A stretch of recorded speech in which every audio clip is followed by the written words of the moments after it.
नमस्कार। इस वीडियो में हम देखेंगे कि आज से 13,000 साल पहले धर्म का कोई अस्तित्व ही नहीं था। जैसे आज से करीब 500 साल पहले गुरु नानक आए, यानी कि 500 साल से पहले सिख धर्म नहीं था, और 1400 साल पहले मोहम्मद साहब आए। इसका मतलब यह हुआ कि 1400 साल से पहले इस्लाम नहीं था।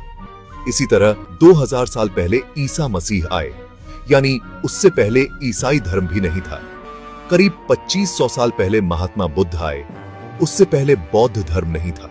और करीब 2600 साल पहले महावीर आए, यानी उससे पहले जैन धर्म भी नहीं था। और लगभग 4000 साल पहले हजरत अब्राहम आए, जिनको यहूदी धर्म का पितामह माना जाता है, तो उससे पहले यहूदी धर्म भी नहीं था।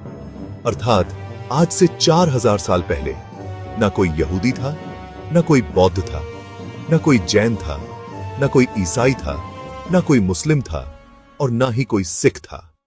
अब धर्मों की इस एवोल्यूशन को पूरा समझने के लिए अगर हम इंसान की एवोल्यूशन को देखें, तो आज से 70,000 साल पहले का इंसान गैदरर और हंटर की कैटेगरी में आता था। गैदरर यानी पेड़ों के फल फूल पत्ते इकट्ठे करके खाता था, और हंटर यानी किसी जानवर वगैरह को मारकर खा लेता था। और फिर आज से करीब 12,000 साल पहले एक बहुत बड़ी क्रांति घटी, जब इंसान को एग्रीकल्चर की समझ आने लगी। और फिर लगभग 2000 साल लग गए, जब इंसान कुछ खेती करने में सक्षम हुआ और खानाबदोश वाला जीवन छोड़कर एक जगह टिक कर रहने की सोच पाया। और फिर धीरे धीरे एक समाज का रूप बना, कबीले का रूप बना, और फिर व्यवस्था और सुरक्षा जैसे पहलू सामने आए।